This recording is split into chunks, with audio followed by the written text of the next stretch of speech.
Bienvenue sur Lâcher les chats, le premier podcast où ce sont les félins qui prennent la parole. Je suis Marion Ruffier, comportementaliste spécialiste du chat, et dans cette émission, j'interviewe des chats et des chattes pour répondre à toutes vos questions. Car oui, qui mieux que les chats pour nous dire tout ce qu'ils pensent d'eux-mêmes et de nous.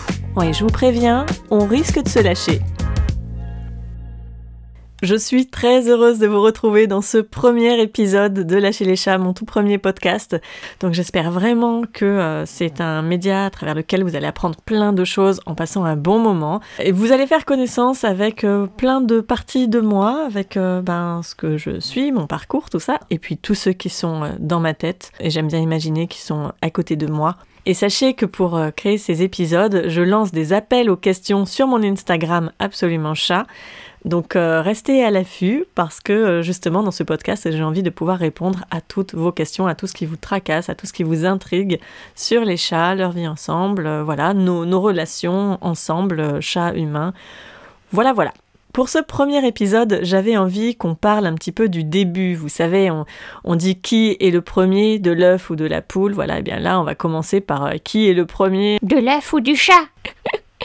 Je suis un sacré déconneur. Oui, c'est ça. Vous avez compris, on va parler de l'arrivée, de la création d'un petit être félin sur Terre. Donc, on va parler de sexualité.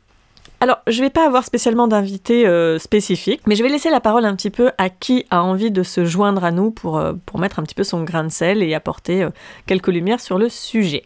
Eh bien justement, bonjour, je m'appelle Martine et je suis ravie d'être ici avec vous aujourd'hui pour parler de ce sujet quelque peu controversé ou osé, que sais-je, que dis-je, je ne sais pas. Mais en tout cas, je sais qu'il y a beaucoup d'idées reçues sur le sexe, permettez-moi de vous le dire. Donc voilà, j'espère pouvoir apporter ma petite pierre à cet édifice, voilà. Oui, écoutez, moi aussi, je pense que je pourrais apporter l'autre pendant, si je puis dire, sans mauvais jeu de mots. Je sais que chez vous, les humains, il y a quelque chose d'assez spécial quant aux appareils génitaux, notamment tout ce qui pendouille par rapport aux messieurs, je crois, mais bon, étant un mâle moi-même, je pense que je pourrais apporter un autre regard sur cette partie-là. J'entends quand elle est encore là et pas quand on a qu'on a été castré, quoi. Voilà. Donc j'espère que je pourrai apporter le côté masculin de ce sujet. En tout cas, merci beaucoup. C'est très cool de vous avoir déjà tous les deux sur le plateau pour parler de ça. Et justement, je vais commencer par une première question qui concerne les picots érectiles qui se trouvent sur le pénis. Est-ce que ça fait mal? En fait, c'est une question qu'on m'a reposée et c'est une question à laquelle, je dois bien vous le dire, j'ai eu la réponse il y a quand même déjà quelques années. Mais lorsque j'ai appris mon métier de comportementaliste, on me disait que les picots érectiles, donc, faisait mal à la femelle et que c'est pour ça qu'elle était pas tellement contente et que le rapport durait pas hyper longtemps. Et puis j'ai eu un autre son de cloche plus tard. Donc voilà, j'aimerais bien que vous nous expliquiez un petit peu ce qu'il en est vraiment. Est-ce que ça fait mal ou pas? Pourquoi la femelle, elle est assez agressive sur la fin? Voilà, pourquoi le mâle se barre en courant quand c'est terminé? Comment ça fonctionne tout ça? Alors je me permets de commencer, si Cookie, vous le consentez? Ouais, j'ai le consent. Oui, j'ai le consent. C'est vrai que c'est important, le consentement, je pense qu'on aura l'occasion d'y revenir. Absolument. Je voulais commencer par dire, vraiment, pour poser les choses, il faut savoir que chez nous, les chattes, nous ne sommes pas spécialement fans de cul. Il faut être clair là-dessus, c'est vraiment simplement biologique tout ça. Donc on n'est pas des aficionados du cul, donc c'est pour ça qu'on n'aime pas quand ça s'éternise trop, on aime aller straight to the point, comme disent les jeunes. Oui, parce que moi j'adore regarder la télé, il faut savoir que j'adore regarder la télévision, et en VO s'il vous plaît, donc j'apprends des tas de choses, c'est fascinant cette petite boîte, elle est fascinante. Bref, je disais donc que nous, les chattes, donc nous ne sommes pas très très fans, donc on veut pas que ça dure trop longtemps parce qu'on a d'autres choses à faire, bien sûr, vous le savez, je pense que toutes les femmes aussi qui nous écoutent savent très bien à quel point nous sommes très occupés, nous avons des emplois du temps incroyables, mais il faut savoir que non, pas du tout, ces picots érectiles ne font pas mal en fait.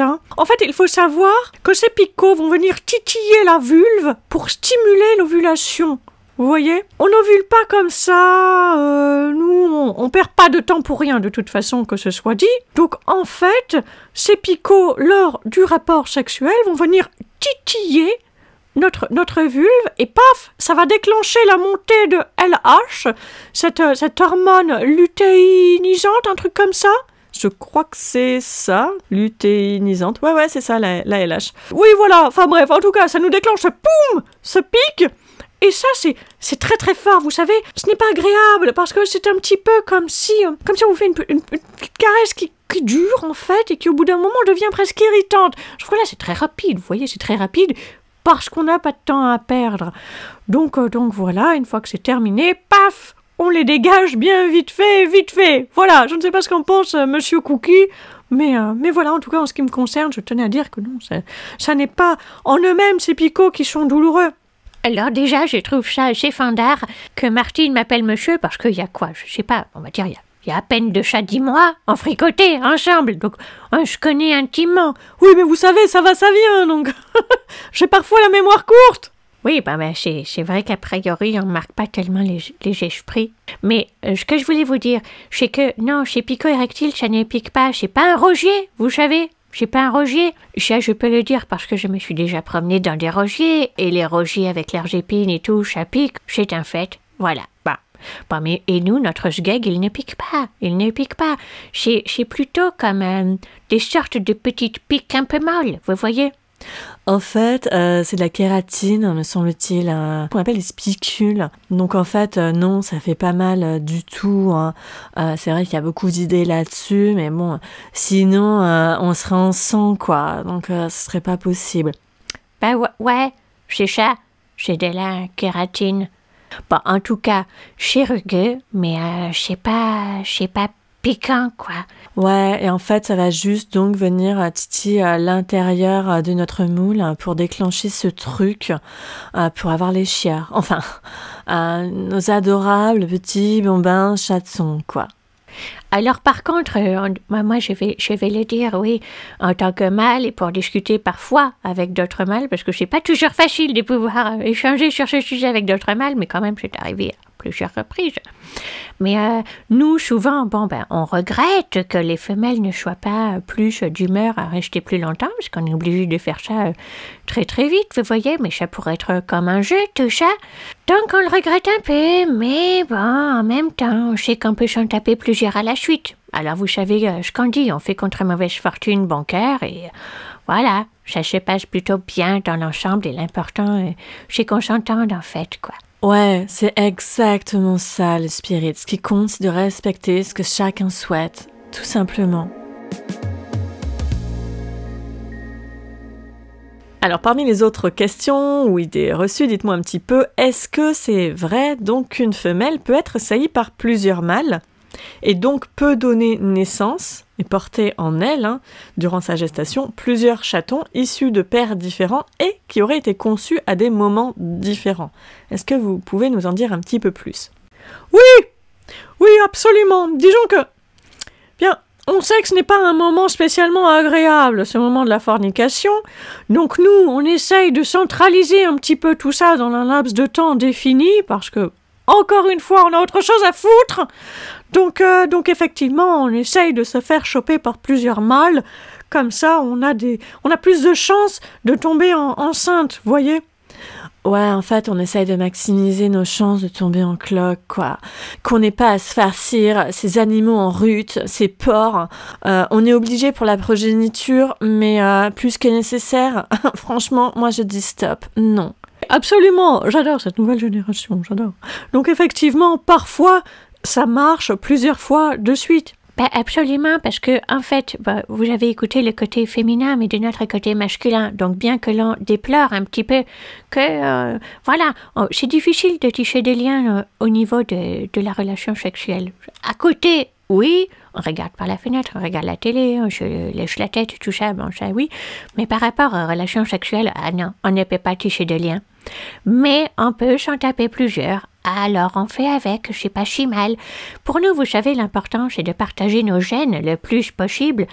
Et donc oui, effectivement, ça arrive bien évidemment que l'on mette bas de plusieurs petits chatons adorables, toujours plus adorables les uns que les autres, mais qui auraient pu être conçus, pas peut-être, alors de quelques heures à un jour ou deux d'écart. Donc effectivement, ça peut absolument justifier qu'il y a des petits chatons qui sont plus petits que d'autres, ou au contraire, certains vont être tout noirs, certains vont être tout blancs, certains vont être roux, tigrés, que sais-je.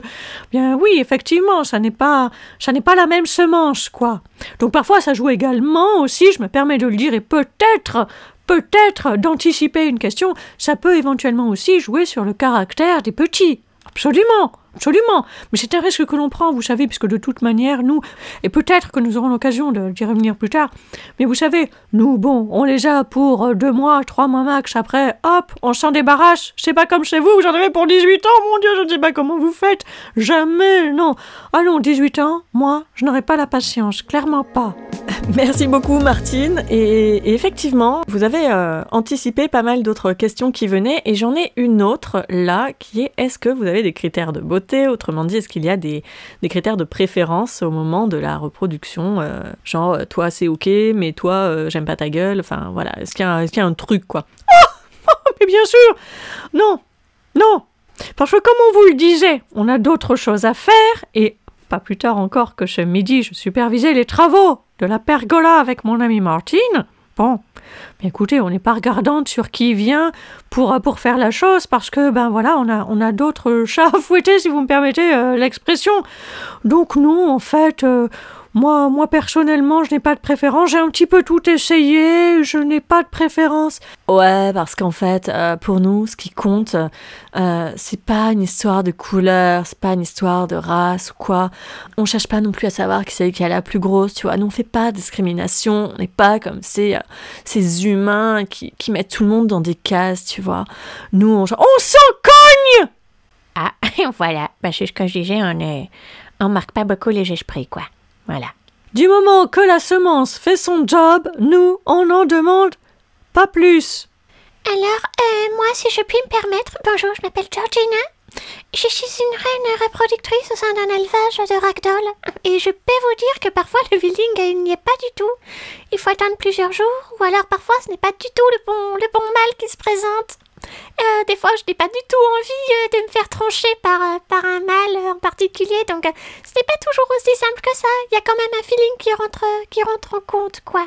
Ouais, mais là, on parle de feeling, tu vois, mais on parle pas des critères de beauté, je veux dire. Est-ce que pour toi, c'est vraiment important que le mâle, par exemple, il soit blanc et tigré, par exemple, tu vois, ou noir, pour que t'aies envie qu'il te chope, quoi? Ah ouais, non. Non, vraiment, je pense qu'on parle vraiment d'un feeling, ça va au-delà d'une apparence, ça va au-delà de ça, c'est évident.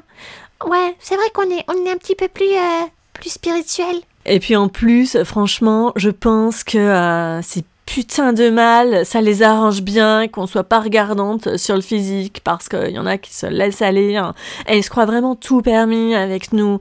Ça va, on n'est pas juste des chattes, quoi.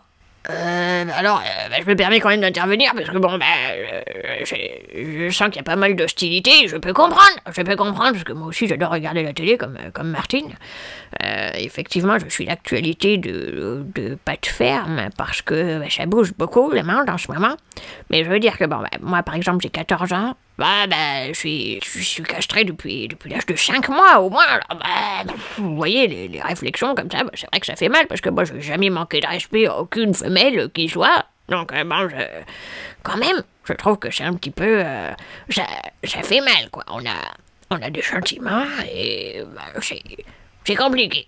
Ouais, mais alors tu vois, bon, c'est ok, toi t'as été respectueux, ok, oui, tous les mâles sont pas comme ça, on le sait, n'empêche qu'il y a une bonne partie des mâles qui profitent, hein. Mais bon, c'est vrai que c'est pas... faut pas non plus faire trop d'amalgame. Mais justement, moi ça me fait penser à un truc, tu vois, j'ai un ami qui vit avec un pote, et il lui crame sur le troufion comme ça à peinard, sans lui demander son avis et tout. Là, il y a pas de respect non plus, et effectivement, tu vois, c'est deux mâles, quoi.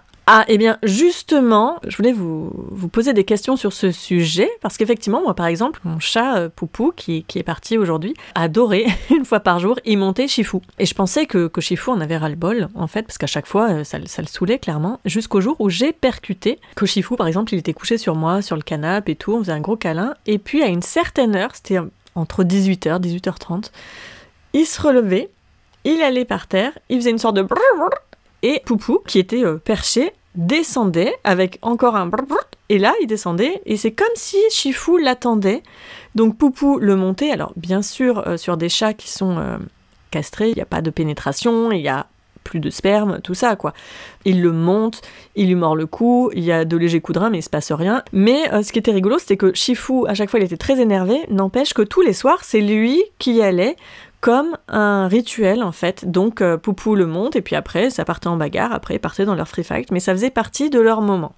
Et j'ai beaucoup de personnes et de clients qui m'ont demandé, qui me disaient est-ce que c'est normal, mon chat il est castré, mais il a ses comportements sexuels sur sa pote ou son pote. Donc est-ce que vous pouvez nous en dire plus là-dessus ?